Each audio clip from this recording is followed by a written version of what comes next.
Hello प्यारे बच्चों, क्या हाल चाल। तो बेटा आज हम इस वीडियो में बात करने वाले क्लास 10th के एनसीईआरटी के मैथमेटिक्स के चैप्टर नंबर 9 की, जिसका नाम है हाइट एंड टेस्टिंग। वैसे जिसका नाम है एप्लीकेशन ऑफ ट्रिग्नोमेट्री, ठीक है, त्रिकोणमिति के अनुप्रयोग, ठीक है। तो यहाँ पर हम बात करने वाले ये इसमें हम लोग एक्सरसाइज 9.1 का सोल्यूशन कर रहे थे, जिसमें क्वेश्चन नंबर 1, क्वेश्चन नंबर 2 पहले वीडियो में सोल्यूशन जा चुका, मतलब थर्ड पार्ट में सोल्यूशन जा चुका।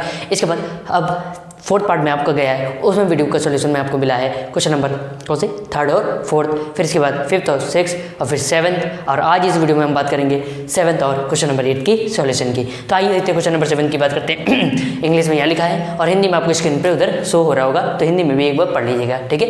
तो हिंदी और इंग्लिश दोनों मीडियम के बच्चों के लिए यहाँ कराने वाले, चाहे सीबीएसई हो चाहे यूपी बोर्ड, सभी लोगों के लिए ये एफोर्डेबल है आपका ये वीडियो, ठीक है। आइए देखिए क्वेश्चन नंबर 7 क्या कहता है, देखिए बेटा। क्वेश्चन नंबर 7 है from a point on the ground, ठीक है, भूमि के किसी बिंदु से, ठीक है, भूमि के किसी बिंदु से, मान लीजिए वो बिंदु क्या है, ये है, ठीक है। इसको हमने नाम दे दिए पहले ए, फिर ये बी, फिर ये सी, और ये वाला पॉइंट हो गया आपका डी, ठीक है। तो भूमि के किसी एक बिंदु से मान लीजिए वो पॉइंट है आपका क्या, वो पॉइंट है आपका सी। मान लिया हमने कि भूमि का जो बिंदु है वो क्या है, सी है, ठीक है। From a point on the ground, भूमि के किसी बिंदु सी से, the angle of elevation of the bottom end, the angle of elevation of the bottom end, देखिए ये दोनों लाइनें समझिएगा, the angle of elevation of the bottom end the top of the transmission tower fixed at the tower of fixed at the top of a 20 metre high building, ठीक है। ध्यान से देखिएगा, सबसे पहले are 45 degree and 60 degree respectively, यानी हिंदी बोलते क्रमशः find the height of the tower. ध्यान से देखिएगा, भूमि के किसी एक बिंदु सी से, ठीक है, यहाँ से इसका एंगल ऑफ एलिवेशन, जिसे हिंदी में बोलते हैं उन्नयन कोण बना रहा है भूमि के बिंदु सी से। सबसे पहले यहाँ से यहाँ तक इस मीनार को देखने पर, इस मीनार को देखने पर देखिए 20 मीटर हाइट, ये 20 मीटर हाई बिल्डिंग, ठीक है, ये 20 मीटर ऊंची एक बिल्डिंग है जिसे बोलते मीनार है। तो यहाँ से देखने पर यहाँ पर इसका जो उन्नयन कोण बन रहा है वो कितना है, रिस्पेक्टिवली, मतलब पहले कितना है, पहले मीनार का उन्नयन कोण है और फिर किसका है, ट्रांसमिशन, जो दूरसंचार उसके ऊपर, मीनार की बिल्डिंग के ऊपर एक दूरसंचार लगाया गया है, ठीक है। फिर से एक बार क्वेश्चन को बता दे रहे कि भूमि के किसी एक बिंदु से, ठीक है, उससे, ठीक है, एक मीनार का उन्नयन कोण यानी एंगल ऑफ एलिवेशन बन रहा है, जिसका पहला एंगल बोल रहा है 45 डिग्री एंड सेकंड एंगल जो बन रहा है 60 डिग्री, और इसी मीनार के ऊपर ये मीनार के ऊपर तल पर, ग्राउंड इसके ऊपर, ठीक है, एक ट्रांसमिशन लगाया गया, दूरसंचार लगाया गया है, ठीक है, एक टावर लगाया गया, तो ये दूरसंचार लगाया गया है, ठीक है, ट्रांसमिशन लगाया गया है, ठीक है। इसकी हाइट नहीं दे रखी है, ठीक है। तो यहाँ से यहाँ तक इसका जो एंगल ऑफ एलिवेशन है उन्नयन कोण वो कितना है, ये पूरा हो जाएगा, ध्यान रखिएगा, ये पूरा, ये कितना है बेटा, ये है आपका 60 डिग्री, 60 अंश का है, पूरा है ये, ठीक है। अब ये उन्नयन कोण इतना है, तो height of find the height of the tower, ये जो दूर संचार इसके ऊपर लगा है, इसकी हाइट आपको बतानी है, इसकी आपको क्या बतानी है, हाइट बतानी है, ठीक है। अब आइए ध्यान से देखिएगा, इसको रफ कर देते हैं। सबसे पहले हम यहाँ पर क्वेश्चन की बात करते हैं। सबसे पहले क्या क्या दिया है ये हम यहाँ पर बात करते हैं। सबसे पहले यहाँ पर आपको दिया है हाइट ऑफ द बिल्डिंग कौन सी है, ये बी डी बिल्डिंग है, इसकी हाइट आपको दे रखी है, कितनी है बेटा, 20 मीटर है, ठीक है। अब और क्या दिया है, मीनार की ऊंचाई बी डी बराबर कितना है, 20 मीटर है, हाइट ऑफ दी, और क्या लगा है, इसके बाद लगा है यहाँ पर आपका height of the transmission tower क्या है, ये है आपका एडी, बराबर है एडी, ये हो गया। अब ध्यान से देखिएगा, एडी मीटर मान लीजिए, ये हो गया, ठीक है। अब यहाँ पर आपको इसकी हाइट बतानी है, ठीक है, क्या है, इसकी हाइट बतानी है। कैसे करेंगे, यहाँ पे देखिए दो ट्रायंगल बन रहे हैं। पहला है छोटा वाला ट्रायंगल जो रेड वाला बन रहा है, कौन सा है, बी सी डी, ठीक है, बी या डी बी सी, ये वाला ट्रायंगल बन रहा है। और दूसरा त्रिभुज आपका ये राइट एंगल ट्रायंगल है, आपको ये पता ही है ये कैसा है, समकोण त्रिभुज है, ठीक है। तो डी बी सी एक ये राइट एंगल ट्रायंगल बन रहा है और एक बड़ा वाला राइट एंगल ट्रायंगल बन रहा है ए बी सी, ठीक है। तो सबसे पहले आपको देखिए ये दे रखा है, अगर हम छोटे वाले ट्रायंगल में बात करें तो आपको क्या दे रखा है, ये एंगल के सामने वाली साइड, ये एंगल मान लीजिए छोटा, अगर ये वाला लेते हैं, in triangle D B C में, तो इसके लिए आपका टीटा क्या हो जाएगा, इसके लिए यहाँ पर आपका एंगल जो टीटा है वो कितना हो जाएगा, एंगल ऑफ एलिवेशन 45 डिग्री हो जाएगा बेटा, ठीक है। अगर इस ट्रायंगल में लेते हैं तो इस ट्रायंगल में देखिए क्या दिया है, ये आपको दिया है परपेंडिकुलर, एंगल के सामने वाली साइड ये क्या होती है बेटा, परपेंडिकुलर, जिसे हिंदी में बोलते हैं लंब। 90 के सामने वाली साइड क्या होती है, ये होती है हाइपोटेनस, ठीक है, जिसे हिंदी बोलते हैं कर्ण, ठीक। और ये परपेंडिकुलर, ये हाइपोटेनस, ये लंब, ये कर्ण, तो ये बचा हुआ क्या है, ये हो जाएगा आपका आधार, जिसे इंग्लिश में बोलते हैं बेस, ठीक है। अब आइए ध्यान से देखिएगा, सबसे पहले आपको दिया क्या है, परपेंडिकुलर दिया है, बेस पूछ रहा है, परपेंडिकुलर दिया है, बेस बताना है। तो आप ये बताइए कि परपेंडिकुलर और बेस, लंब और आधार किस ट्रिग्नोमेट्री रेशियोज में आते हैं, वो आपका आता है tan और cot में। तो चाहे अब आप चाहे tan यूज़ करिए और चाहे cot यूज़ करिए, किसी का भी फर्स्ट क्लास बिंदास आप यूज़ कर सकते हैं। आइए हम यहाँ पर यूज़ कर लेते हैं tan थीटा बराबर होता है परपेंडिकुलर अपॉन बेस, ठीक है, इसको रफ कर देते हैं। तो परपेंडिकुलर कितना दे रखा है बेटा, परपेंडिकुलर है आपका B D and upon base है आपका बेटा बी सी, ये बेस हो गया, वैल्यू रखिए tan थीटा, एंगल दे रखा है आपका 45 degree, is equal to B D आपको दे रखा है कितना है बेटा 20 अपॉन बी सी, यानी बेस आपको बताना है। tan 45 की वैल्यू होती है 1 is equal to 20 upon B C, इसके नीचे अगर कोई 1 लिख दे तो कोई इम्पैक्ट पड़ेगा इस पर बेटा, नहीं पड़ेगा। अब क्या कराते हैं, क्रॉस मल्टीप्लिकेशन, बी सी का इसमें 1 में करेंगे तो क्या आएगा, बी सी आएगा, 1 का 20 में करेंगे तो यह क्या आएगा 20 मीटर, ठीक है। तो बी सी आ गया आपका कितना 20 मीटर, ये आ गया आपका 20 मीटर, ये बेस आ गया, आधार आ गया। अब सेकेंड ट्राइंगल ले लेते हैं, ठीक। तो इन ट्राइंगल, बड़े वाला triangle A B C, in triangle A B C, तो यहाँ पे बेटा आप थीटा आपका चेंज हो जाएगा, कितना हो जाएगा 60 डिग्री, ठीक। अब यहाँ पे ध्यान से देखिएगा, अब हम इधर कर देते हैं बेटा, ठीक है। अब ध्यान से देखिएगा थीटा है, अब इस बड़े वाले ट्रायंगल में ये पूरा यहाँ से यहाँ तक क्या हो गया ए बी, ये इसकी ए बी हो गया परपेंडिकुलर।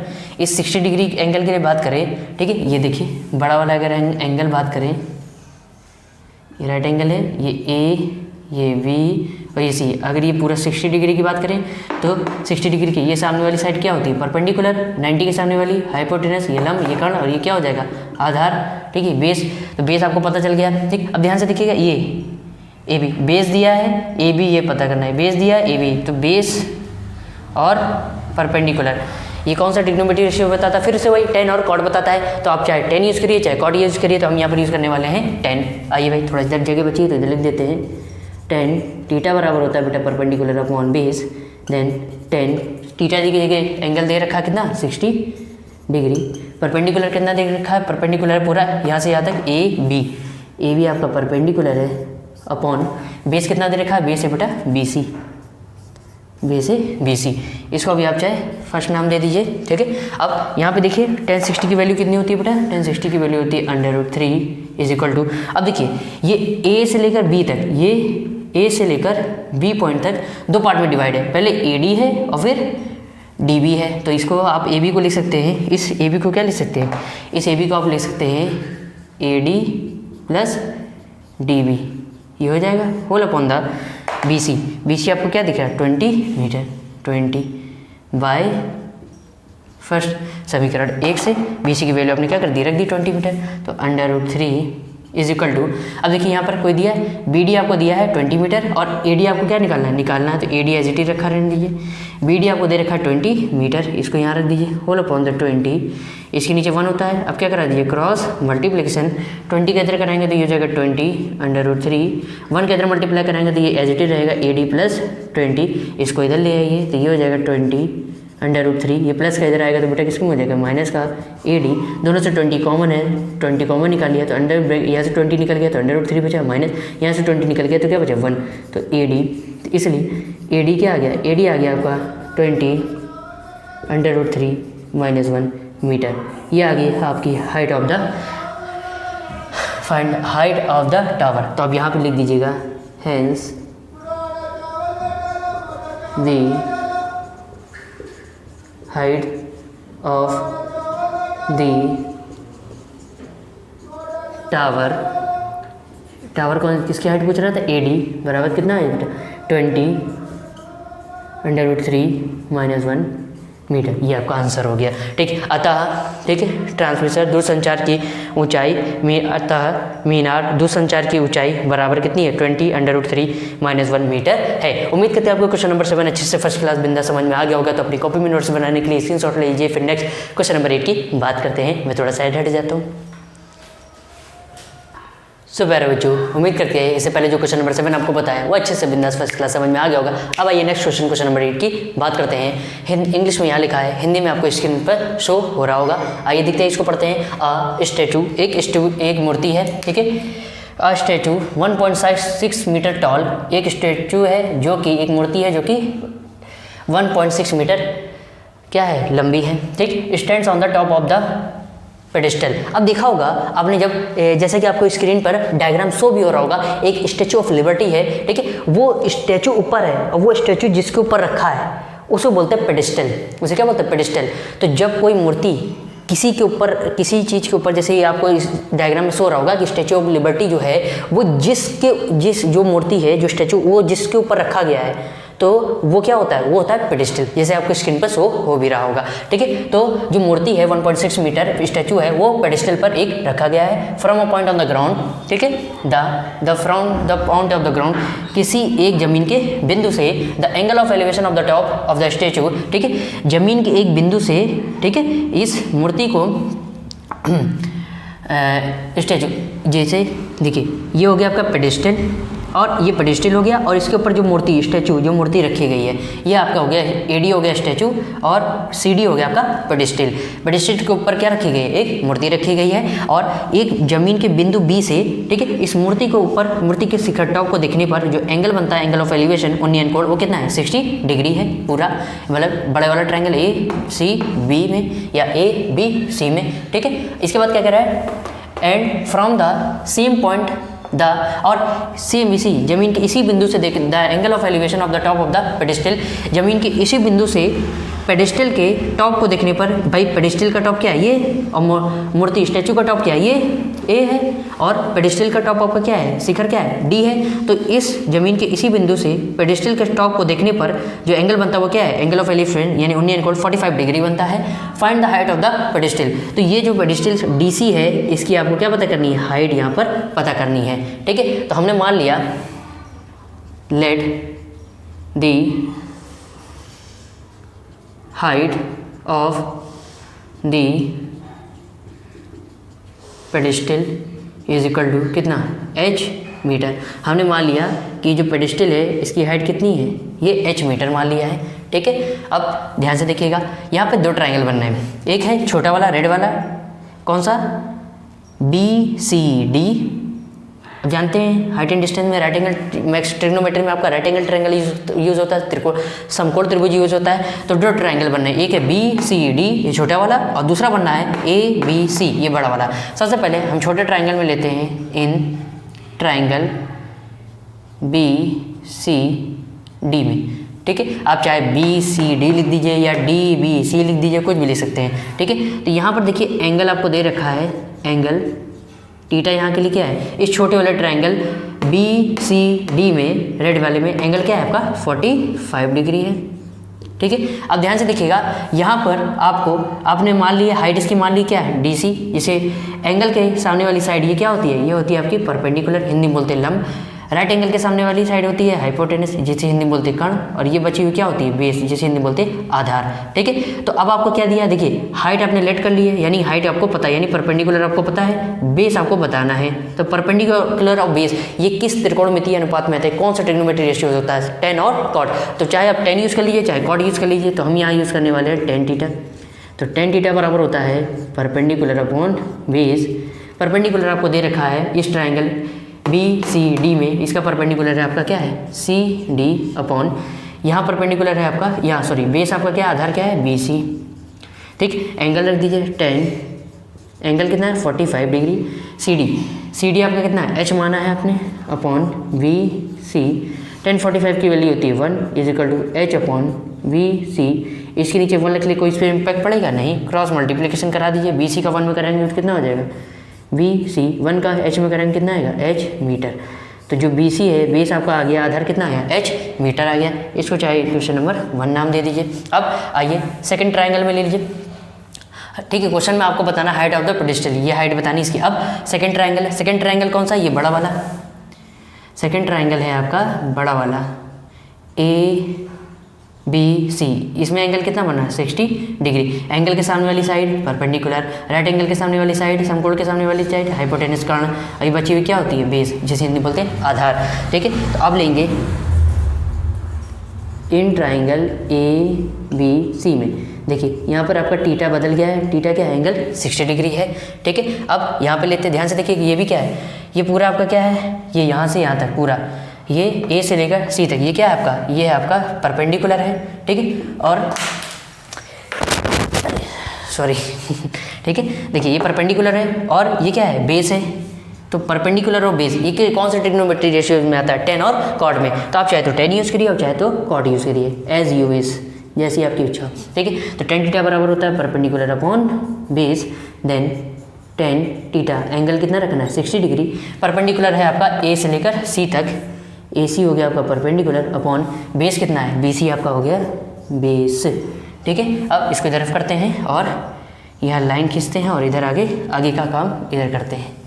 चलिए भाई देखिए tan 60 की वैल्यू होती है बेटा √3 इज इक्वल टू, अब ध्यान से देखिए जो AC है A से लेकर C तक ये पूरी हाइट है और इसमें दो पार्ट टूट रहे हैं, पहला है AD प्लस DC। तो आप इसको क्या ले सकते हैं, AB को, इस AC को क्या ले सकते हैं AD plus CD, AD plus CD, इन दोनों पार्ट का सम। ठीक है, और अपॉन BC कितना है H बाय फर्स्ट, आपने बता दिया। BC कितना है, BC की वैल्यू दे रखी है आपने निकाली है H। ठीक है, तो √3 अपॉन इसके नीचे 1 लिख सकते हैं, √3 के नीचे कोई इम्पैक्ट पड़ेगा नहीं। देखिए AD कितना है 1.6 प्लस CD कितना है H whole upon the H। ठीक है, इतना समझ में आ गया बेटा। ठीक, आइए आगे बढ़ते हैं। अब क्या हो जाएगा, क्रॉस मल्टीप्लिकेशन करा दीजिए बेटा। तो H कैसे में कराएंगे तो ये हो जाएगा, कितना हो जाएगा बेटा देखिए कितना हो जाएगा भाई, जल्दी जल्दी बोलते जाइए। देखिए क्रॉस मल्टीप्लिकेशन कराएंगे तो ये हो जाएगा √3H, इनका कराया, 1 का इसमें कराएंगे तो ये पूरा एज इट इज यही रहेगा 1.6 H वाले को सभी को एक तरफ लेके जाइए। ठीक है, तो √3H, ये प्लस का H है इधर ले आइए तो माइनस का H हो जाएगा और 1.6 यहीं रहने दीजिए। दोनों से H कॉमन है तो H कॉमन निकाल लीजिए, अंदर ब्रैकेट में कि H यहाँ से निकल गया तो क्या बचा √3 माइनस H यहाँ से, यहाँ 1 मल्टीप्लाई में होता है वो अंडरस्टूड रहता है, वो मिस्टर इंडिया रहता है, दिखाई नहीं दिखा। ठीक है, तो यहाँ से H निकल के चला गया तो क्या बचा 1 इज इक्वल टू 1.6। अब देखिए यहाँ पर ये √3 माइनस 1 मल्टीप्लाई में इसको इधर भेज दीजिए तो क्या हो जाएगा 1.6 अपॉन √3 माइनस 1। अब आपको एक चीज़ हमने बताई थी कि जब भी हम ट्रिग्नोमेट्री का कोई क्वेश्चन करते हैं तो वहाँ पर नीचे डिनोमिनेटर में है, यानी कि हर में क्या नहीं होना चाहिए, अंडर रूट नहीं होना चाहिए। तो क्या करते हैं इसको भगाते हैं, तो रेशनलाइजेशन कर दीजिए इसके कंजुगेट से।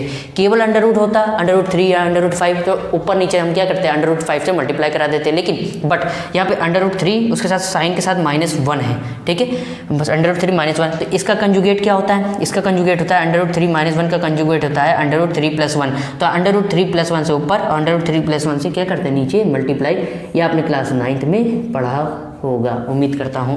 ठीक है, आइए भाई मल्टीप्लाई करा दीजिए तो H बराबर हो जाएगा 1.6 √3 + 1, इसको एज इट इज रहने दीजिए। इनको मैंने अब ध्यान से देखिए, आपने एक फॉर्मूला और पढ़ा है कि a minus B and a plus B बराबर क्या होता था, A square minus B square, A square minus B square. देखिए ये क्या है, a minus B, A plus B, तो ये क्या होता था ए स्क्वायर, ए की जगह क्या है √3 का whole square minus B square, B की जगह क्या है 1 का होल स्क्वायर। देन h बराबर कितना हो जाएगा बेटा 1.6 √3 प्लस 1 होल अपॉन द √3 का स्क्वायर कितना होता है 3, अंडर हट जाता है और अंडर रूट के बाहर 3 आ जाता है, 1 का स्क्वायर क्या होता है 1। Then h is equal to 1.6 √3 plus 1 whole upon the 3 minus 1 करके कितना आएगा बेटा 2। इसको इधर और सॉल्व कर देते हैं, जगह नहीं बच रही बेटा, ठीक है। अब देखिए 2 से अभी केवल 2 से 16 को डिवाइड कर दीजिए, तो 2 से 16 को डिवाइड करेंगे कितना आ जाएगा 8 √3 प्लस 1। अब यहाँ पे ध्यान से देखिए 1 पॉइंट के बाद क्या लगा है, देखिए 1 डिजिट के बाद क्या लगा है पॉइंट, तो यहाँ 1 डिजिट के बाद क्या लगा दीजिए यहाँ पर पॉइंट, ये आपने बचपन में सीखा होगा। तो ये आपका आ गया आंसर, ठीक है। h ये आगे यही निकाला था, हैंस ये आ गया आपका h, हैंस यही पूछ रहा था, हैंस द हाइट